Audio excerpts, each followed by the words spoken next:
Okay guys, isang episode na naman ng Quadcom at ngayong episode na to naman, pag-uusapan natin yung anti-dynasty law o bill, anti-dynasty bill.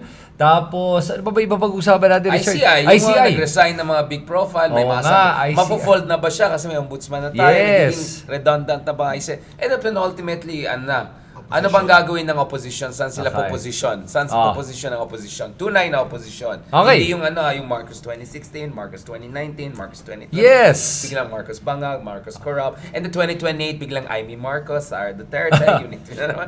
Pero sige, start na natin with yung sa anti-dynasty bill. Ikaw, you wanna start with that, kayong dalawa? Well, it's So what's the debate about it? Sabi nila fake daw yung bill na yan. It's just normalizing. Well, there's several, by the way. Exactly. So there's all different versions. Hindi, yung kana kong Sandro tsaka kay Speaker Boji, I think it's the bare minimum. It's the parang thinnest anti-dynasty. Yung sa mga Performative? independent minority, I don't want to say performative kasi sa akin, as a lawyer, ang goal ko lang is ma-enable yung Constitution. Kasi 38 years, almost 40 years, hindi na-enable yung political dynasty. So, I'm happy with the more comprehensive version, but I will take the thin one if yun lang yung pumasa. Of course, I'll still advocate for the comprehensive one.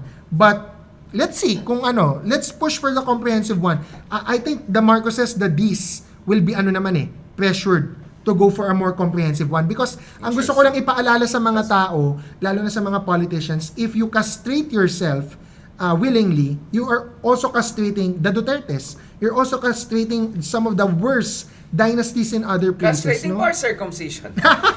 O Harakiwi. Hindi Harry Roque Parang Harakiwi. chemotherapy o shotgun Chemo patayin mo o lahat, shotgun. kahit lahat ng good bad cells, basta mapatay lahat para lang mapatay yung cancer cell. And ang food for thought ko sa inyo, ito controversial. Kasi wala namang sinasabi ang Constitution na bawal ka maglagay ng anti-dynasty sa presidente. Ngayon, ang legal consensus is there are only 4 requirements. Right. Age, residency, natural born citizenship, tsaka read and write, literacy. Okay.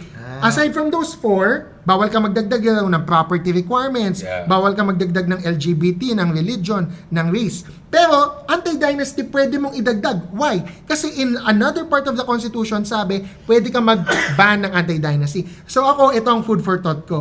What if merong anti-dynasty law na mapasa that prohibits any future president from running as long as relative ka ng mga past presidents. Marcos, Aquino, Duterte. No offense to anyone. Nakadalawang Marcos na, nakadalawang Aquino na, nakaisang Duterte na. What if may anti-dynasty law that will prevent Sara from running legally? Of course, magsusupreme court yan, ha? Of course, pupunta yan sa Supreme Court. Discrimination. Maraming tatamaan But, Sandro, there is basis. There is basis. Pero I don't mind that. I like that.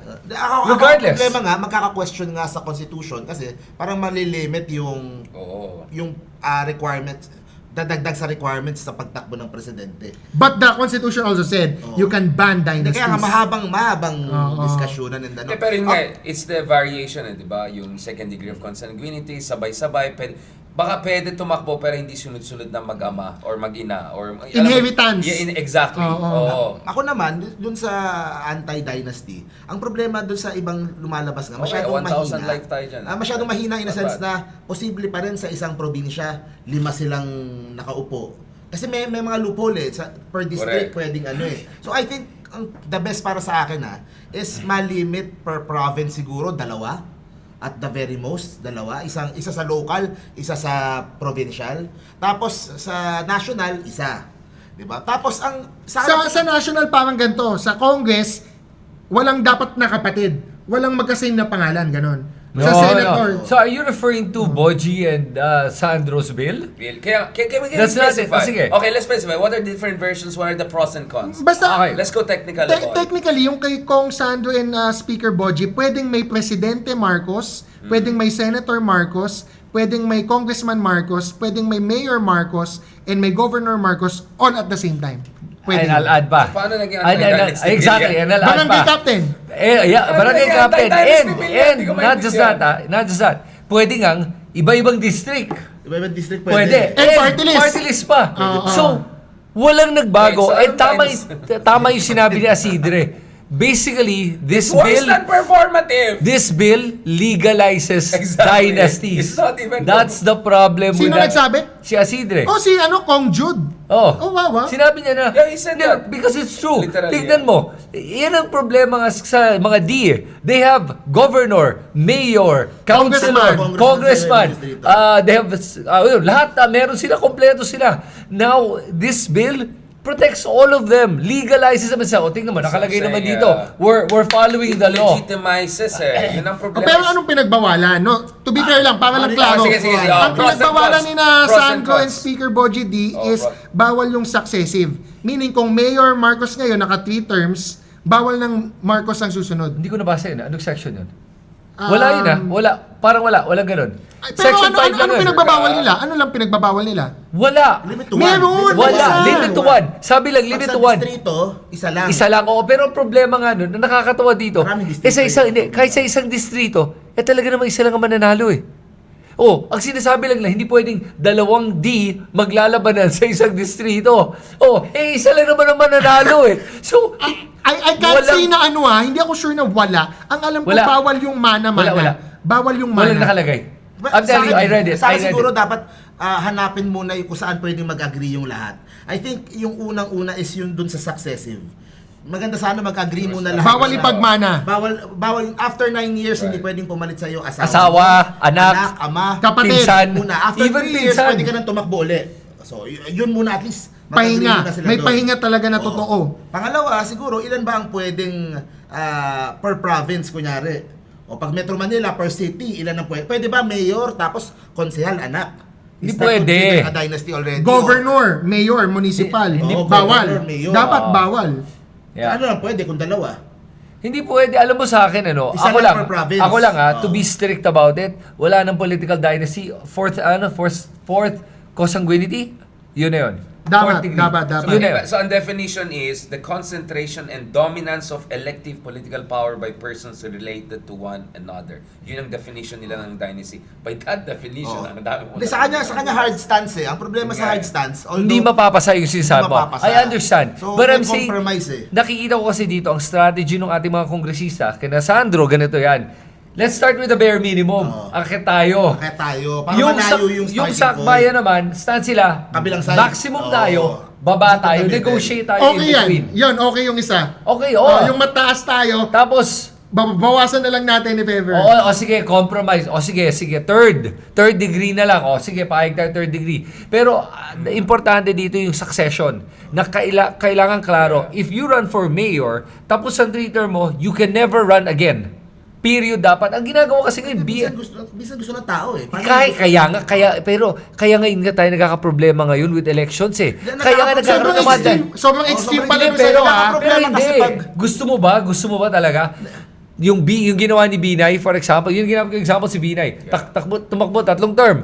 Nagpahinga, asawa niya tumakbo 3 term. Balik siya ulit, 3 ang term. mali doon yung asawa kasi yung si Binay kung sa 4th term niya kunyari nanalo si Peña, 'di ba? May laban na bigla. Makukumpara ng tao, paano yung pagka-mayor ni Peña, paano yung pagka-mayor ni Binay, tsaka pumili yung tao. Kung gusto talaga nila si Binay or kung Pero sa akin, yung mga hindi. good mayors, yun naman ang Hindi, maano natin. sa akin ganito lang kasi. Like Vico. Like Yeah, hindi, Vico. pero sa akin ganito lang kasimple.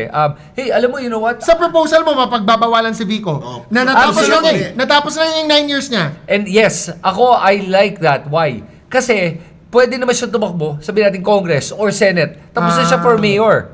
Pwede siyang mag-go to another Yeah, position. hard times. And, Drastic. and for me, alam mo kung ba't drastic ako? Dahil sa'yo. Ikaw nag-convince sa akin. Alin yung ano natin dati? Yes, ikaw usapan yung natin. nag-convince sa akin na political dynasties, nothing good will come out of it. Kailangan talaga ayusin yung mga institusyon and give people an opportunity to be part of the What government. about yung mga Kennedys in the US and all? I don't they're give a good- crap. So you don't think we'll ever have a good dynasty? No. Sabi natin, Robredo daughter will run next as mayor of ano. Okay. Robredo will Oh, run for wait, Pero actually, is sa there a- proposal mo, yun ang question ko. Pwede. Mayor Lenny, naka 9 years. Exactly. Let's Sabi say- mo, never na pwede Oo. magtumakbo si Lenny. Ah. Pero pwede bang Tumakbo ay yung ka? anak niya. Oo. After 3 years Oo. na pahinga. After 3 years na Oh pahinga. yeah, kung may pahinga, yes. Wag yung siya yung magtatakbo pagkatapos ni Lenny. Pahinga pero yung pwede. same na tao, Hindi bawal pwede na, oo. Graduate na dapat. Yes, kagaya for president. tumakbo ka, that's it. One term, you're done. You never can ever run again. It's consistent. Just to be clear, yung bill na proposed, it does not prohibit cross-level or cross-jurisdiction dynasties. Yes. Pangalawa, it does not prohibit a dynast from immediately succeeding an incumbent relative. Yes. Wala rin. Pangatlo, and it is silent on party list. Yes. So ano lang Wala, pinoprohibit? walang kwenta to, So ano pare. lang I'm pinoprohibit? Tingin ko yung party list dapat may separate na bill siguro. I think dapat ano na yung Ako party to be list. fair sa bill ni na Speaker Boji D, ang alam It ko meron provides a eh. good definition in fairness. Ang alam ko may nababan eh. Pero bare minimum eh. I just don't wanna read the full bill now. But Yeah. Ang dami niyang Just to be gaps, fair. pare. Ang dami niyang Kasi gaps. They're not- natin gamitin I'm yung sorry. kay Speaker D. Gamitin natin yung sa independent. Masbate. Sa Masbate. 'Di ba? Tatlong distrito, tatlong ko. Dako. 'Di ba? So dun sa bill, pwede pa rin yung tatlong ko kasi iba-iba Yeah, distrito. no, I totally disagree with that. So I agree na dapat bawal yun. Dapat bawal 'yon. Yun ang punto No, but ko. I'm just saying, Per province, dalawang ko lang. Parang hindi ako maniwala na walang binaban yung kana Speaker Boji. Parang alam ko, Wala. meron eh. Wala. Meron- I check. meron- Hindi, baka ayaw lang nila yung mag-asawa maglaban over one. So basically, crowd out all competition. Yeah. Which is a form of dominance monopoly, di ba? Parang basically, mag-asawa maglaban, wala nang ibang competition. Wala nang ibang Parang pulo- kamag-anak. Exact, or ibang kamag-anak. Natatakbo. So at least yun matatanggal now. That's not good enough. You're right, it has some restrictive element, but it's Of not course, good of enough. course. Pero hindi masama na maglaban yung magkamag-anak eh. Oh, they Kasi cancel each maglalaban other naman out. eh. Kasi ano eh, kumbaga Pero yun ang...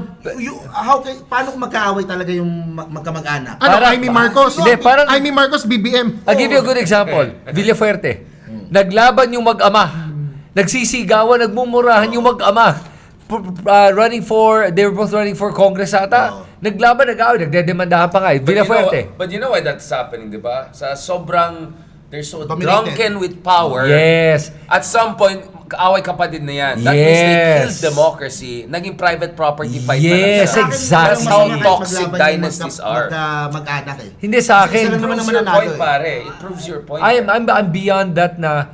Oh, wala na. Gave up, give up na Listen, tayo. it's not about maganda na hindi maglalabang ang dalawang I see what you're saying. magkamag-anak. Abby Hindi. and Nancy, kunyari, oh. No, listen, mag-away sila kung gusto nila o hindi. Ang point ko lang is Isa lang sa hindi inyo pwede umupo. isa lang, which kaya nga this bill is useless. Ang dami niyang- Because yan ang nakalagay sa bill, isa lang ang pwede umupo. Talagang isa lang naman ang pwede umupo eh. You don't need to state It that. only It is prevents true. gaming the election in that one district. In a sense that hindi pwede purong sila lang maglaban. Like Yes. Villaferte West, Villaferte West, Bihira na Villaferte. nangyayari yun. yung Ako problema. ang devil's advocate ko dyan ha. Okay lang sa akin mapasa yung kana Speaker Boji. Alam nyo bakit? Magbabay-cam pa yan eh. Sa Senado, matindi yung version sa Senado eh. So I think ang magsasurvive sa bycam, version ng Senado. Yeah, pero ito, warning ko sa mga kongresista natin ha. If you guys even approve this, vote for this bill without any amendments You're in its current normalizing form, elections. Ay, you you're will... right. you will- Performative. Oo. This ma- enabling nga eh. Lagot kayo kay enabling. Kristan. Oo, at saka sa lahat, Kristan. sa taong bayan. Mahugot si Kristan. Araw-arawin kayo ni Kristan sa YouTube. So basically, Kristan, what you're saying, we're worth losing someone like Lenny or Vico not running forever. Yes, and you know what? Parang that's the price we're willing to pay. And I'll tell you, I actually admire Vico Soto for not even running eh. For saying. For saying, I will not run. And you know what he said? I am not a savior. He is trying to teach the Filipino people, hoy, wag na kayong umasa sa mga savior na, oh, Dutertes are the only one that can save us from crime. That's not true. Oh, sina Marcos ang kayang mag-save us from poverty. Ano bang ginawa mo kanina ng break time? Parang uminom ng kape. Ano bang ginawa mo? Bumalik ka ibang tao. Nag-haydarian ka.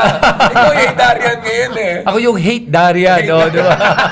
Grabe ka. Pinapuli mo na ako. Naging Ronald Llamas ka na. Pero at least maganda na napag-uusapan to kasi never before has there been an opportunity to pass an anti-dynasty law. Yeah. So ngayon ang mas merong talagang political capital for us na singilin itong mga dynasty, magpasa kayo ng maayos. Yeah. And that, I look forward to the debates on this. Maganda sana yung Senate, mag-set sila ng example, sila na magbawal. Correct. Pag Senate, bawal magkapatid sa di ba? Yeah. Will they Oh. apat silang set doon. Hindi, tsaka Senate, tsaka House, remember to invite remember to invite Tristan as a resource person sa committee hearings. Okay? Huwag nyo kakalimutan yung pangalan, Tristan, resource person. Huwag yung isasampina. Invitation ha, huwag sampina. Pumunta ako.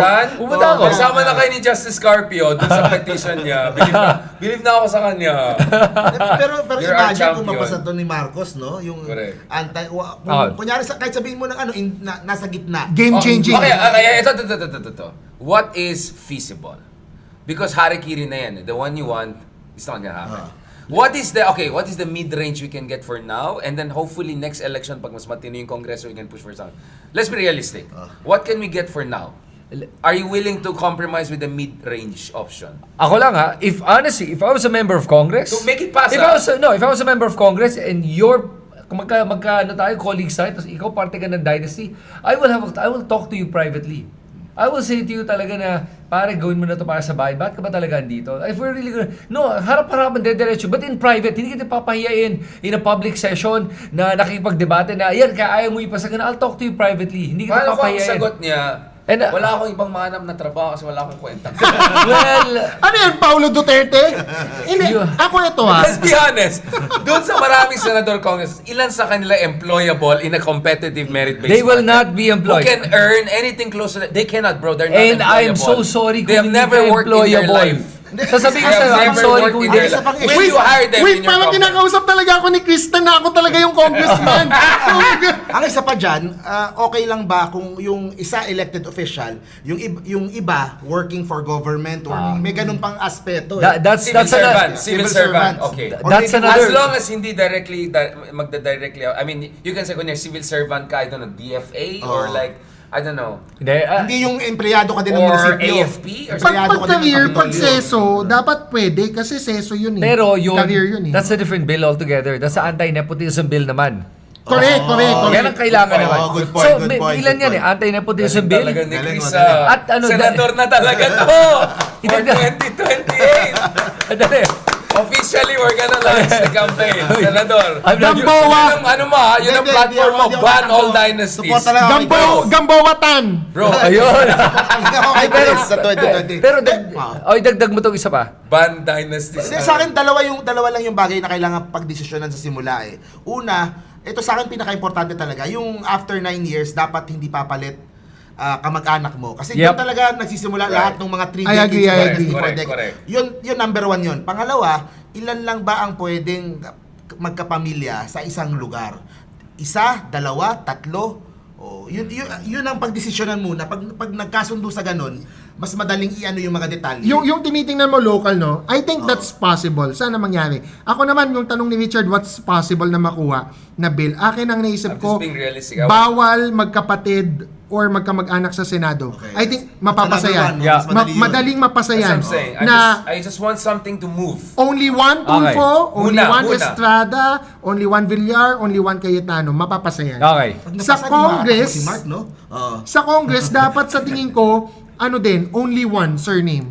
Yung sinabi nyo kanina na sa bill ni na Speaker Boji still allows pag different districts, dapat feeling ko bawal yun. Bawal din. Yeah. Kay Senator Risa na bill or sa Akbayan na bill, yung first to file COC, pwedeng tumakbo lahat ng mga Marcos, Yeah. let's say, yung nanalo at yung first to file COC, siya lang daw ang pwedeng umupo doon sa isang bill. So I think that's doable. Nasa Congress, sa Senate, isang surname lang, walang asawa, kapatid, Okay. kamag-anak. Senate.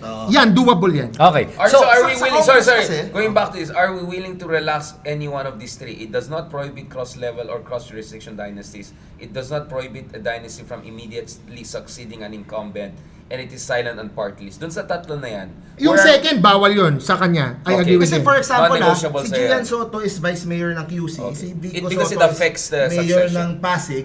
So, Iba naman. Malayo. cross ano nga eh. Cross yun. Oh, pwede yun. Pwede yung dapat. Kunyari yung mga Zamora, one is congresswoman sa San Juan, another is congresswoman sa Taguig. Parang yung ginawa ni... Yun, bawal yun. Parang ginawa... Bakit yun bawal? Kasi Congress eh. Pwede sila mag-collude sa loob ng Congress. okay.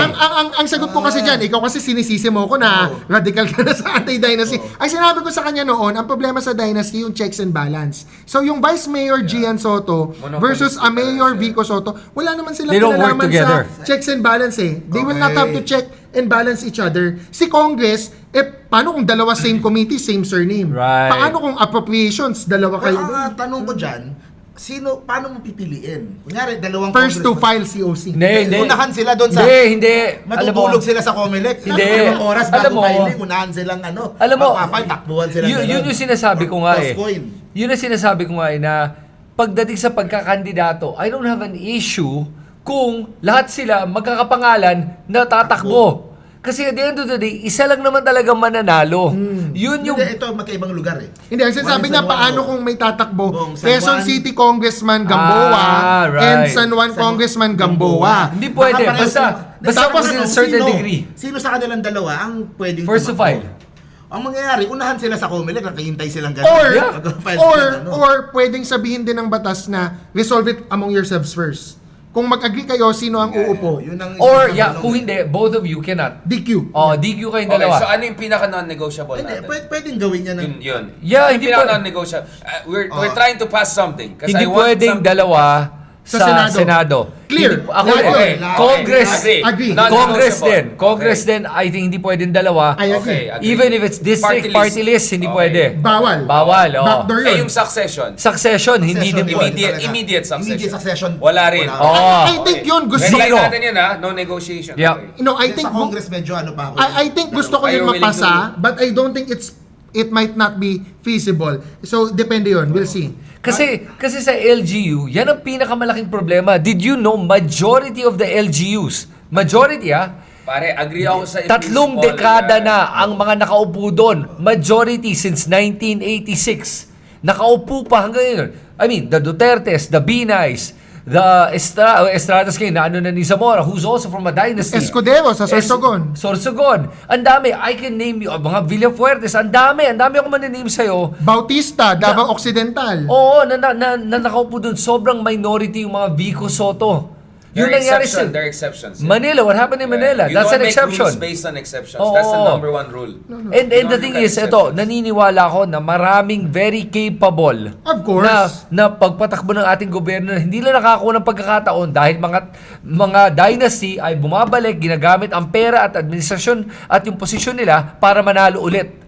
That's a fact. Pero alam niyo ang mangyayari dito sa pinupush natin, di ba? Kunyari may mapush na gano'n yung 3 terms tapos iba naman. Kadalasan yan ang makakalusot din kaalyado nung nakaupo. Political party. Pero at least hindi niya pamilya.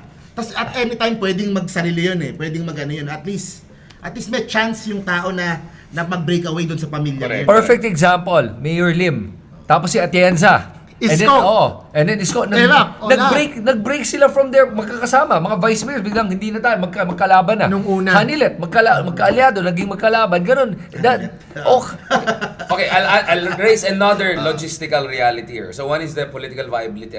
Pangalawa, aminin natin, isang dahilan ng mga dynasties ay is dahil may pera sila pang vote buying.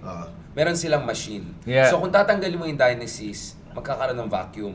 So immediately you need real political parties to fill that out kasi wala naman tayong pera. Kung tatakbo They will probably finance yung magdadami sila eh. So Ganun sa sure. proxy. Ganun That's what I'm saying. Let's look at the reality. If we ban tomorrow dynasties, okay, wala na yung pamilya na yan. Magkakaroon ba ng proxy? Proxy They will parties? use dummies Proxy for dummies? sure. For sure. Meron ding billionaires funding. Yeah, sure. Listen, that can happen. That can happen now. Kasi unintended consequence yan. But that Yes. also happens now. Yes, that kaya happens sa now. akin at the end of the day, it's Mga still contractor. we're still one step better than Better. where we were today. Yun lang. And kung alam na nga natin, pwede nating iwasan yan at pwedeng tutukan din yan. And pwedeng i-expose. Maganda kasi makukumpara ng tao eh. Oo. Nung pamilyang itong mayor na, makakumpara nila. Mas okay pala itong bagong mayor. Tsaka, Actually, maganda itong discussion natin. non-debatable This is a very naman na nice magpasa ng dynasty, especially considering sa barangay, meron ng anti-dynasty sa SK. Correct. Oo, so sa Bangsamoro din. precedents na tayo. Sa Bangsamoro, Exactly. may anti-dynasty Tignan din mo. doon. Sa Pero Bangsamoro. medyo na ano yung Bangsamoro. Law. Although wala pang eleksyon. Yeah, medyo in the air ang situation. But ang punto, kung nagawa na yan ng Kongreso na maglagay sa barangay tsaka sa Bangsamoro, Pwede. dapat sila din. Oo. Pero okay, let's do a legal devil's advocate. Kung ikaw ang dynasties, anong kakasuhan mo sa Supreme Court to prevent this? Magdi-TRO. Again, I'm being very, kasi I agree with you guys 100%.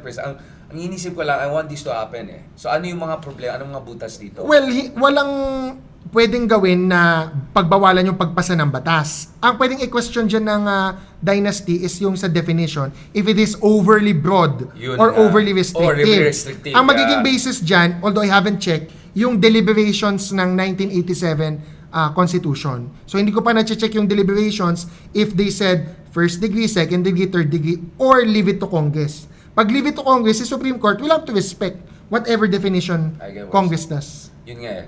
Ang ganda. This is a beautiful conversation. Ang daming comments. Ang bait ni Haydar, ang quiet ni Haydar.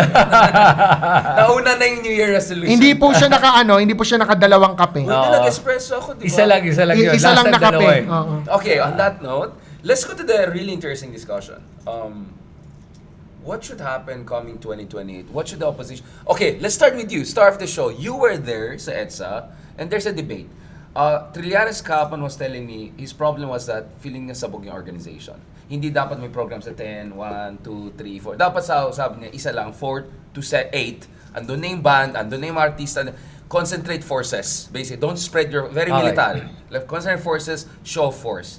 Others would say, like Ronald, you also talk to him, hindi, tingnan mo yung nationwide. Yeah. Oo. And then there's a third school of thought, baka Mark will agree with me or no, is, hindi, yung iba naman sabi na may nangyari naman, in fairness kay BPM, may konting galaw, may ganun, wait and see ang tao, tsaka magka-Christmas na. So, you tell us, what is your read? Because you were there on the ground, bro. Yeah, I think before naman na nangyari yung last rally, yung November 30, sinabi ko na that I don't think it'll be as big as the September 21 rally. Pero ang laki nung agwat bro. Yes, Punong-puno because yung September, kasi bro. We all saw it. there are two factors Number one, yung mga pumunta September 21, parang sabi lang, oh, I did my job.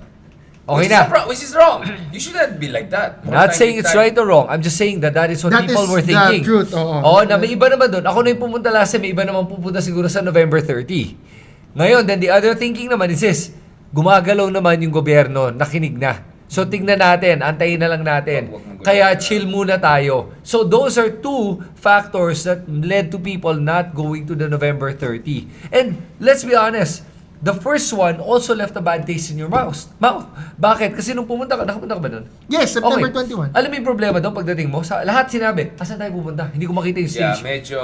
Ang daming nagtaka kung nasan yung stage. Pati ako, hindi ko makita yung stage. Nakita ko na lang may mga DDS na nakaitim dyan, sumisigaw.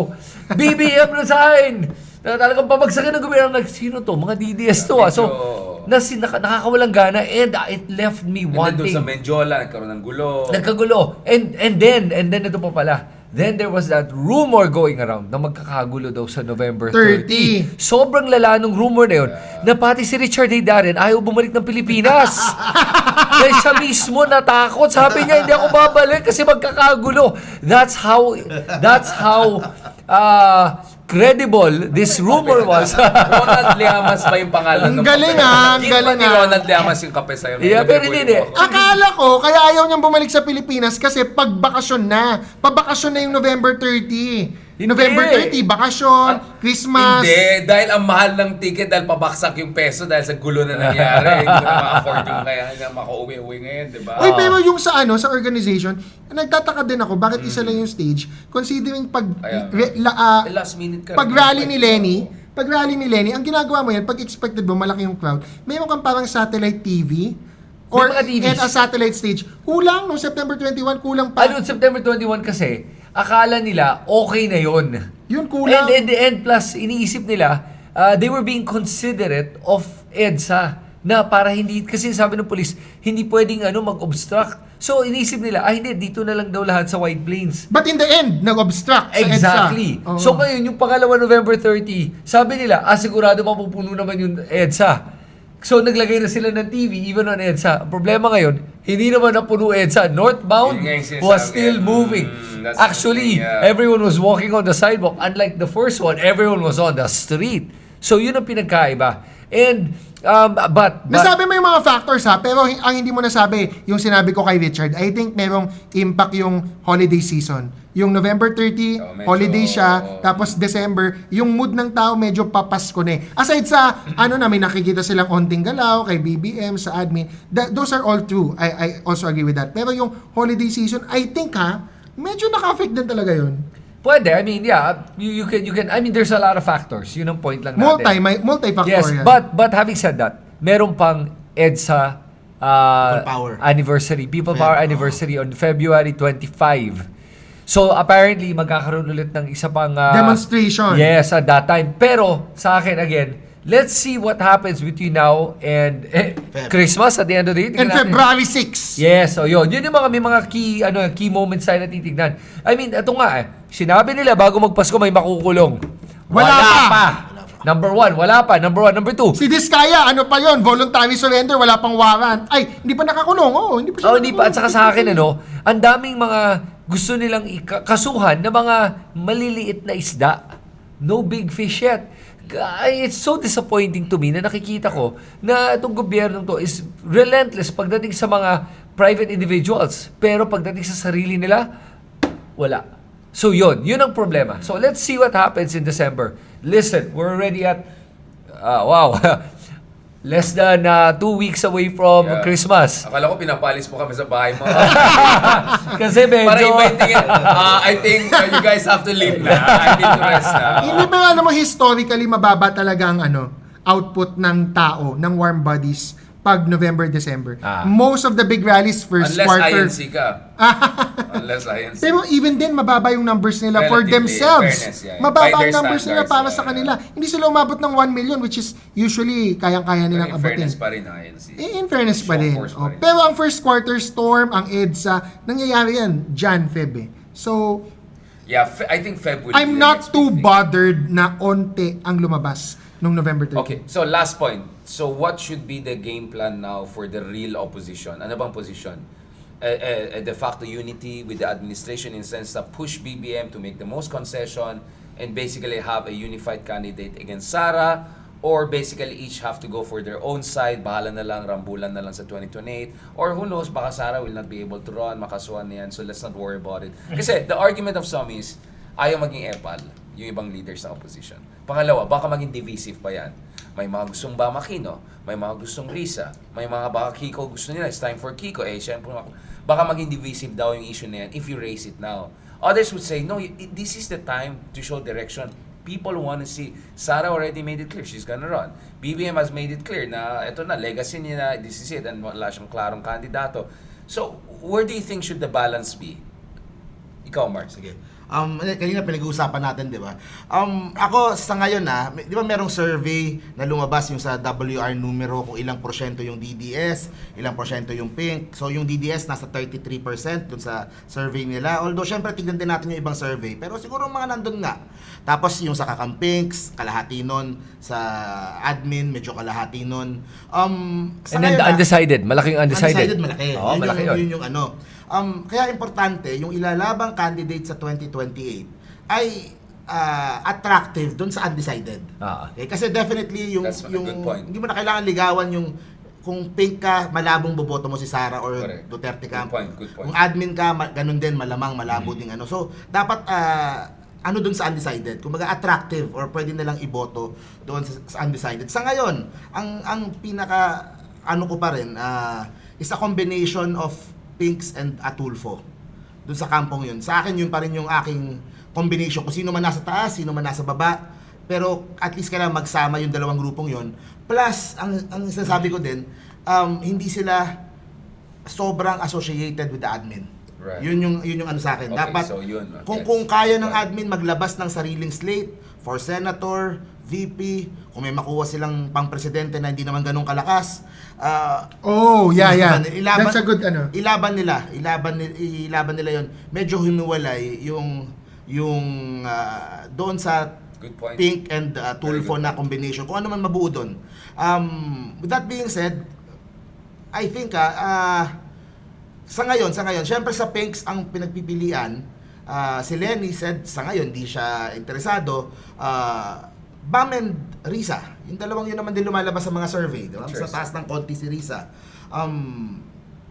They need to step up. They need to, walang masama na walang masama. Hindi naman siya rivalry o pero pareho silang magpakitang gilas, pareho silang sa ngayon hindi yun na lang muna. mahirap. Mahirap ikaw, ingat ka diba? Hindi, pero mahirap Mahirap magsalita. Mahirap siya. Sa akin, hindi, ito, na lang din, baka may magagalit din sa akin, mas prefer ko dun sa dalawa si Bam. Sa ngayon, sa ngayon. Dahil in terms of winnability, ang problema kay Risa, ang dami silang binabato, ang dami silang inaana hindi naman totoo, na pagkakamalan siyang sinasabihan ng NPA na hindi naman totoo. So may mga ganong tag kay Risa. Sa akin, I think there's still... But the loyalists are more comfortable actually not with BAM. Because of BAM na endorse. Sa Aquino, yun ang... And and also the INC endorsement sa mga loyalists. Hindi, pero ang INC naman, ako sa ngayon, hindi ko tinitratong kalaban eh. Kasi they're swing voter. The swing voter pa rin eh. Although yun nga, pag si Marcoleta yung naging VP nung kabila, automatic, nandun sila sa side na yun. So sorry na lang, Aimee. Pero si Risa, I think, ngayong taon, dapat should ramp up yung kanyang Pero how can she do that without looking epal or looking forcing her case? Kasi yun yung attack kay Risa, di ba? Remember, sumabog to 2 months ago, nag-attack yung iba kay Risa. Hindi naman si Risa nagpanalo kila Kiko at sila naman actually di Kiko side yung nagsalot. Ako like how they medyo sensitive to ako last na lang. Siguro parang mga out of the box ideas. Ito yung sasabihin ko. Anong out of the box? Baka medyo magalit yung mga akbayan na nanonood sa atin. Unahan ko na kayo. For example, safe zone to, safe zone. Safe zone. For example, safe zone to. Ano ang hirit ngayon kay Risa? Lahat sila Banat Bay, sila lahat hinihit sa Risa. Inaano sila kasi yung sabihin na natin, tinutokso sila ni Sec Ronald, ni Sen Ronald. Di ba sa akin, ano ba naman, di mag-podcast silang dalawa. Di ba? Tapos unang episode nila tungkol kay Rowena Guanzon. Oh. Lagot ka. Medyo hindi na outside the box. Magagalit. Lagot ka, Mark Gamboa. Kaya inunahan ko na. Mark Gamboa, sa PINA, sa Senate, hearing. Hindi, kasi ito yung DDS, they won't stop ng pang-aasar. Kaya lang nila inaasar. Sa harapan mo na lang. Might as well, magkukulab lang naman podcast lang naman ano ba naman yun? And syempre... I'm sure Ronald would love it. And I'm sure that's the only side of the story that loves to do it. pero kumbaga, it would show a different side to Senator Risa. Yung galit siguro na side. pero yung mga ganong isusumbong kita. Ganon yung mga naiisip ko talaga. I think you can rest. I think I'm worried for you. Actually, pinomonitor ko. Tama na. Let's talk. Less mistake. Mag-Sara Duterte ka rin. Ayun. Pero yun lang. So ano yung mga wild prediction natin for next year at saka on this issue? What should happen by 2026? What should happen? Ako kasi mahirap magsalita. Una, it's above our pay. Bigla. Hindi alam sila. Nahirapan ko magsalita. Literally, nasa Reddit ka ngayon. Sandali! Hindi nyo pa pinapa-explain eh. Mahirap magsalita because there are many uncontrollable factors or factors that are hard to predict right 100%, now. 100%. Again, yun nga, anong magiging outcome ng plunder case ni Sara, may impeachment ba sa Feb 6? And then, as I've always said, whenever you ask me about this, the decision is still up with Mayor Leni. If she does not say whether she will run or not, hindi pa pwede pag-usapan ang BAM Risa. So, mahirap pag-usapan yan on my part kasi it's above my pay grade. Ibang tao nga nahihirapan to tell me ano talaga yung plans eh. So, even ako, mahirap. What I know is madaming kakampings may hang up nung 2022 elections and they will still want Leni to run, and if she does run, siya ang iboboto nila. But if she does not run, that's when there will be a vacuum that needs to be filled, and then we can talk. But if we don't know anong decision ni Mayor Leni, mahirap magsalita. Next year, definitely I think there will be an impeachment. Baka by Jan maglalabas ng bank records, may magli-leak.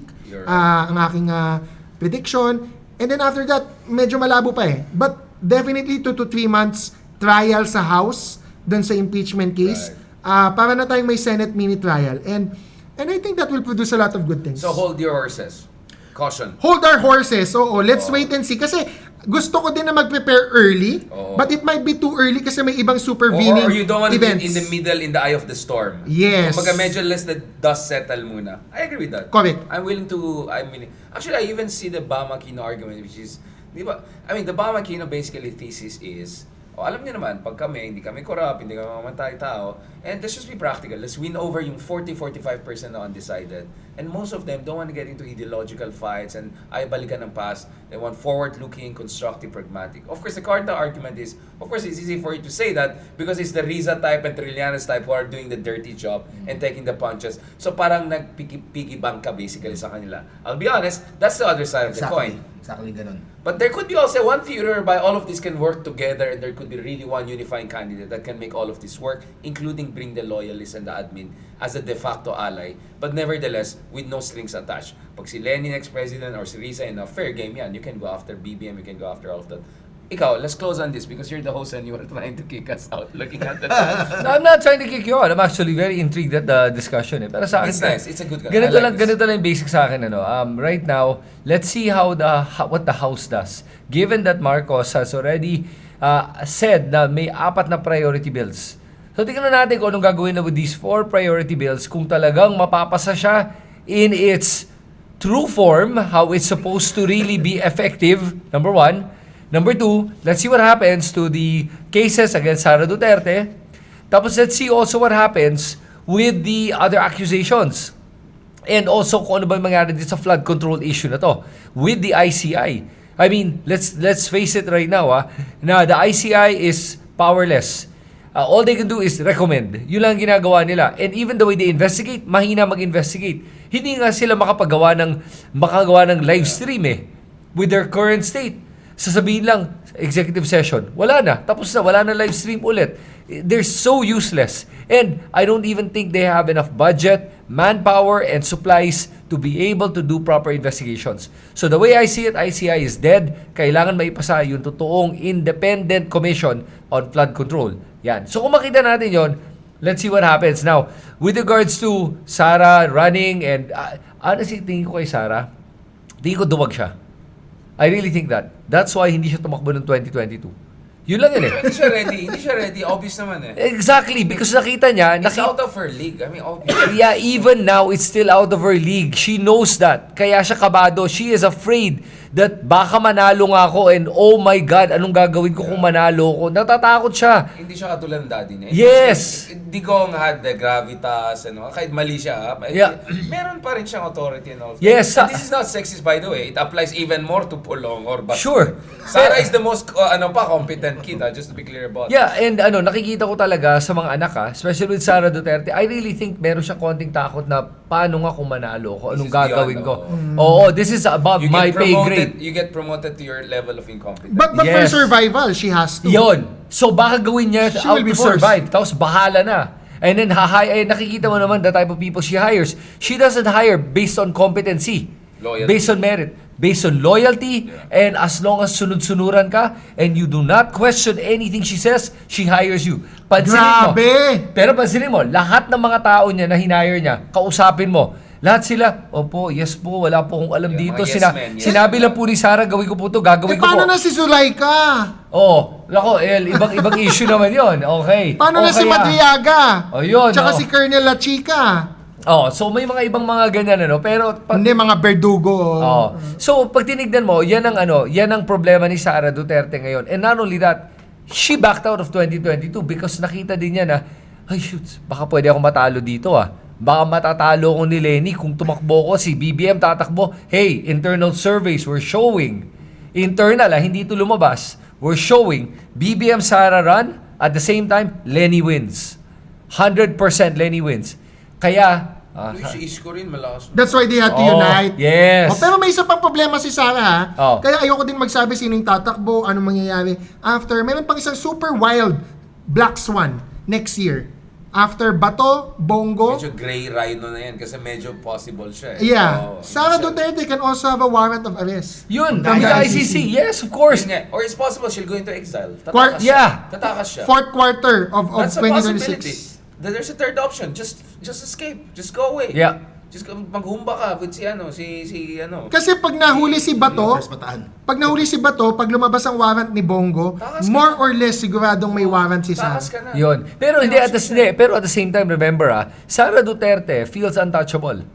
Pulong Duterte feels untouchable. Basta, ang gagawin lang nila, stay in Davao. Yun ang strategy nila. That was the strategy. Pero if mahuli si Bato, I think that will be shattered. Kasi kahit Digong pa lang, medyo parang, wow, this is... Kibuloy pa lang. Yeah, Kibuloy yan. Kibuloy was Kibuloy and naka-strike 2 na sila. I think one more if Bato gets... I think they will lose that sense of impunity.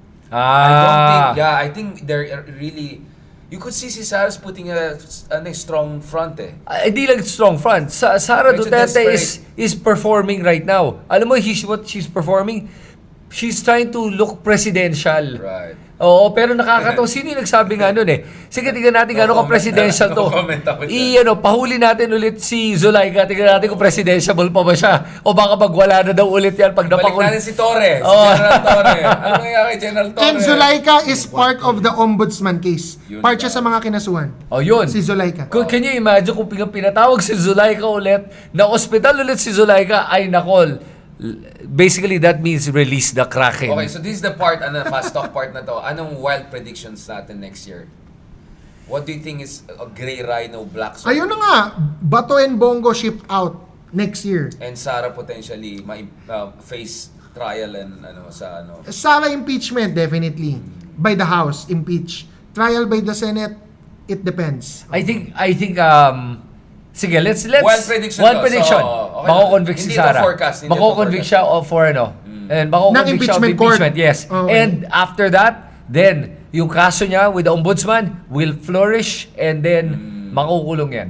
knockout? May chance for knockout ng mga Dutertes next year? Oo, make or break na din para Yeah. sa para sa admin kung hindi makalusot pa yung Duterte next year.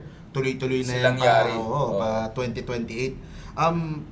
Yun, yung kay Sara, parang gusto kong paniwala pero parang may side ako na na parang ayoko maging masyadong optimistic kasi No, but it's not optimism, di ba? Parang na to red wedding na to, unahan na to, use it or lose it. Hindi, na pero yan. nga, I think the gloves are off sa Oo, 2026. medyo. Talagang talagang Wild to, kulong wild ako. prediction. Yeah. It could be absolutely zero. Yes. Ako, I'm not being too optimistic Ako kasi, I've always seen the Marcoses as the most tuso, the most Machiavellian.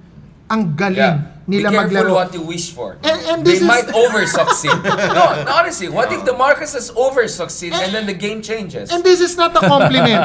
This is not a compliment. Exactly. No, that's This what is I'm saying. just reality. Napakulong si 100%. Kibuloy, napakulong si Duterte na ship out. 100%. Nobody could have imagined that. Yes, exactly. So, Yeah. it's not me being optimistic na makukulong si Bato Bongo next year. I think this administration and that family just has the guts and the Expertise. Machiavellian They're expertise. the OG. Sa bagay. The other one na may natitignan din at marami ding si Ombudsman Remulla. I think ako may confidence ako sa kanya. Same. By next year, mukhang maraming mabigat na pangalan ang makakasuhan, may iba makukulong. So I think kay Remulla, Yeah, let's mukhang pray maraming for their mangyayari health. By din. the way, everyone is under God, pressure. Lord, no, everyone is please. under Pero pressure. tumaba si Ombudsman Yeah, he looks He Nag-iiwas got pa rin healthier. siya, oo. Yes. He looks better. Yeah. Before we end, ang isa ko na lang din Sige. gustong ipasok si Madriaga. Sino ba siya? Siya lang naman ang ninong ng isa sa mga anak ni Sara Duterte. Okay, interesting. Wow. Why not let's make this a little bit more wild? Sinong unang uwi? Zaldi or Harry next year? Or uwi ba sila at all? Parang hindi naman yan wild Or mahuli? Mateves pa sila? Mauna uwi si Harry. Mauna Harry, uwi si Harry. ikaw. Ako tingin ko si Zaldi. Tingin ko Ako si rin Zaldi. Zaldi ako. Yeah. Ikaw. Baka Zaldi nga. Parang. Interesting. Oh, ako lang ang Harry. Ayos. That's a good. Bring him home. Harry. So, how do you think? Teves style yung mahuli yung or medyo matino-tinong ang pagbabalik?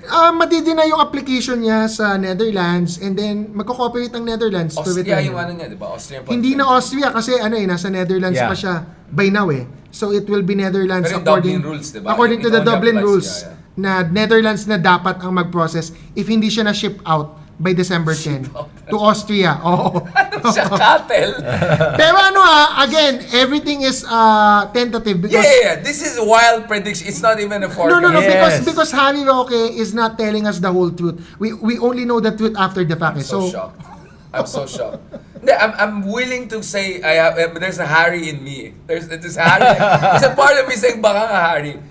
Ikaw, how do you think Zaldi will come back? On his own, ma-arrest siya? Arrested Or yan. Teves style? Interpol, talagang Yung kay Harry mas tahimik. Oo. Yung kay Zaldi siguro ang mas medyo They're gonna make it, they're gonna make a real example out of him. Kasi kung di nila maibalik si Zaldi ko, talagang problema yan. Talagang problema to the Yeah, credibility exactly. of the government. I mean, they know where he is Banana Republic tayo. Oo, at this point Saan ba Portugal?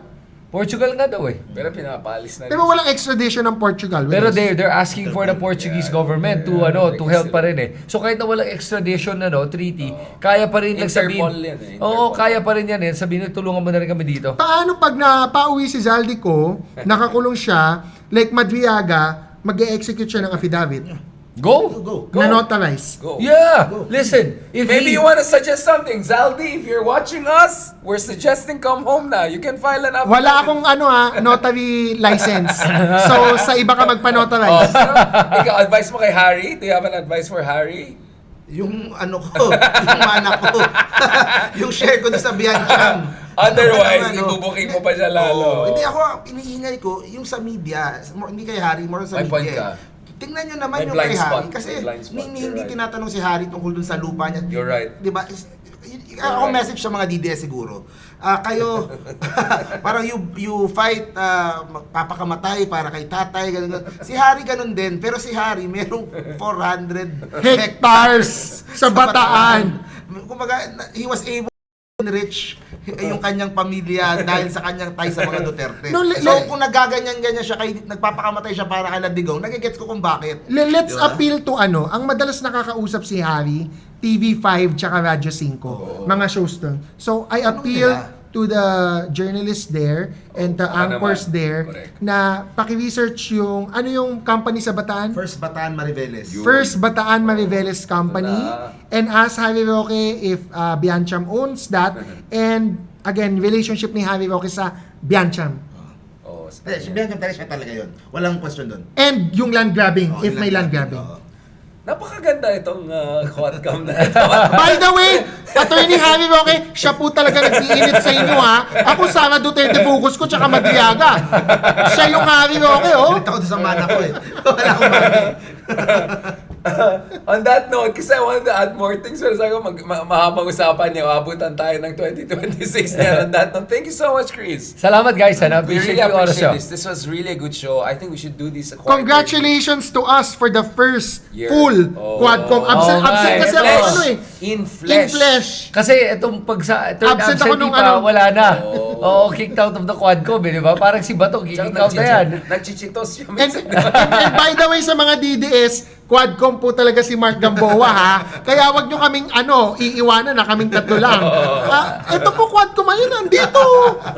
Correct. Kapatid kasi ako masyadong nababash ng DDS. Ayun. Mabait kasi ako. Kayo Oo. kasi masyadong Mabait, sinasalbahin. mabait din naman ako Oh, by the way, before we go, lang guys magpa-plug lang ako. May Please. plug. Kasi ngayon, meron ng paid membership yung channel ko. Yun. Wow. And, kung gusto nyo supportahan yung advokasya na ginagawa natin dito, please consider being a paid subscriber. Mura lang siya. And you get your nice badge and also customized emojis for the chat. Yun lang guys. Galing. Supportahan natin yung mga matatapang na mga... Yung kabilang channel kabilang channel at saka si Ayan, Darian. Yun. Okay. Si Hey Darian, pwede din subscribe. Ako pwede din mag-subscribe. And you can send stars. Yes. Ayan Sa mga channels namin. Ayan. Nagsisingil na tayo. Tama na. On sige. that note, thank you very much guys. Advance Merry Christmas and Happy New Year. And sana, para sa bayan, hopefully things will move in the right direction. All of these things we're doing. Nagpapatawa tayo, but actually these are very serious issue. And you can see naman how behave and polite I've become. Ang dami nakapansin, he's quieter than usual. He's more inclusive and understanding. On that note, thank you very much. Mag-New Year resolution din kayo katulad ko na magpakabait na. Salamat, kaya umuwi ka na Harry and Zalby. Looking forward on one-on-one interview. God bless.